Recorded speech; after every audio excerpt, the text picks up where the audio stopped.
গণতান্ত্রিক বাংলাদেশের জন্য শেখ হাসিনার বিচার ও আওয়ামী লীগের নিবন্ধন বাতিল এই দুই বিষয়ে ফয়সালা হতেই হবে, এমন মন্তব্য করেছেন জাতীয় নাগরিক কমিটির আহ্বায়ক নাসির উদ্দিন পাটোয়ারি। বলেন, সংসদ নির্বাচনের বদলে গণপরিষদ নির্বাচনের পথেই হাঁটা উচিত। জাতীয় প্রেস ক্লাবে স্বৈরাচার প্রতিরোধ দিবসের আলোচনায় তিনি এসব মন্তব্য করেন। নাসির উদ্দিন পাটোয়ারি বলেন, মুজিববাদী সংবিধান বাতিল করে তা নতুন করে সাজাতে হবে, তা না হলে স্বৈরতান্ত্রিক ভিত্তি উপড়ে ফেলা যাবে না। জাতিসংঘের রিপোর্টের মাধ্যমে শেখ হাসিনার অত্যাচার বর্বরতা স্পষ্ট হয়েছে।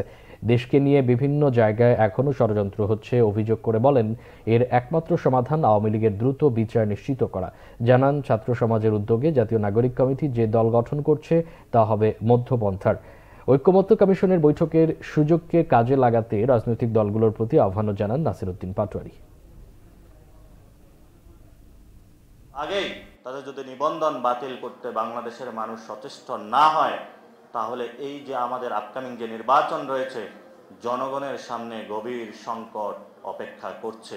খুনি হাসিনার বিচার এবং আওয়ামী লীগের ব্যানার, এই দুইটি যদি আগামী নির্বাচনে আমরা সুরাহাভাবে সমাধান না করতে পারি, তাহলে আগামীর বাংলাদেশের যে মানুষগুলো শহীদ হয়ে আত্মত্যাগের মধ্য দিয়ে একটি গণতান্ত্রিক বাংলাদেশ চেয়েছিল, সেই গণতান্ত্রিক বাংলাদেশের ফেরার কোনো আমাদের পথ নেই।